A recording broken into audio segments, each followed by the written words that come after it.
Well, Donald Trump sparking a firestorm today after tweeting the intelligence briefing on so-called Russian hacking was delayed until Friday, perhaps more time needed to build a case. Very strange.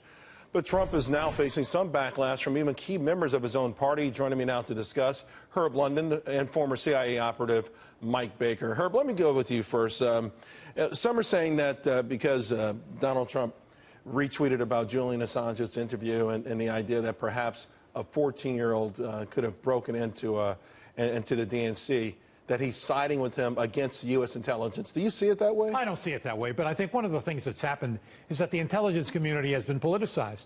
I mean, when you remember, if you can remember, when Mike Flynn was forced to resign, largely because he didn't agree with the Obama positions on intelligence. So we have to look at intelligence from a somewhat different perspective. I think that Donald Trump has an obligation to start looking at the intelligence community, how we collect information, and the kind of clandestine offices we have abroad.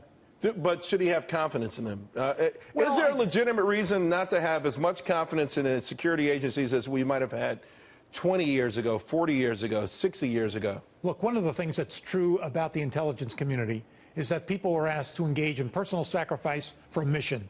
Now they're engaged in a mission that's sacrificed for personal gain. There's a very different attitude that exists in the intelligence world. That doesn't mean that there aren't competent people and some wonderful people working in intelligence. But I think there's a very good reason to be suspicious about the kind of information we receive. Mike, on Capitol Hill, we had Tom Cotton says he has more faith in U.S. intelligence. Joe Walsh was a little offended. And, of course, there was Paul Ryan, who actually said Julian Assange is a sickle fan for Russia. So not everyone in the GOP is singing from the same hymn sheet on this. No, absolutely not. Now, there's a couple of parts here.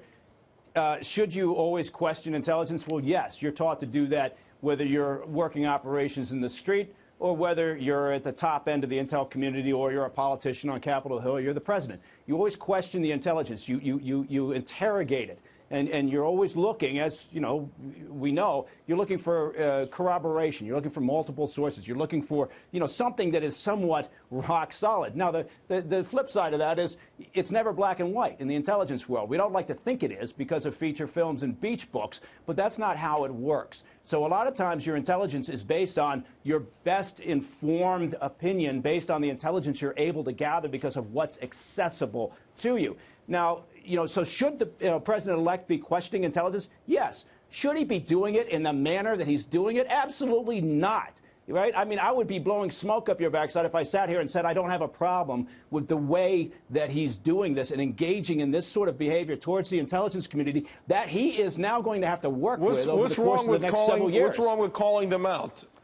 In a tweet? In the public? Like this? You got a problem? Show some discipline. Show some discipline in what you're doing. I mean, this is not difficult to do. You can accomplish this without what he's doing, which is turning into a sideshow here. Of course you question your intelligence. I'm not saying you don't. I'm just saying the means and the method in which you do it is wrong. Where is the discipline in this operation? And he hasn't even gotten to the White House yet. Well, I heard, but the other side of this is that people are saying he's actually doing us a favor because the American public, for the most part, and no pun intended, have been kept in the dark when it comes to U.S. intelligence. I think that's right. And I think this has also been made into a public fiasco. I think that's true. It should not be a circus. But the problem is it's not a circus made by Donald Trump.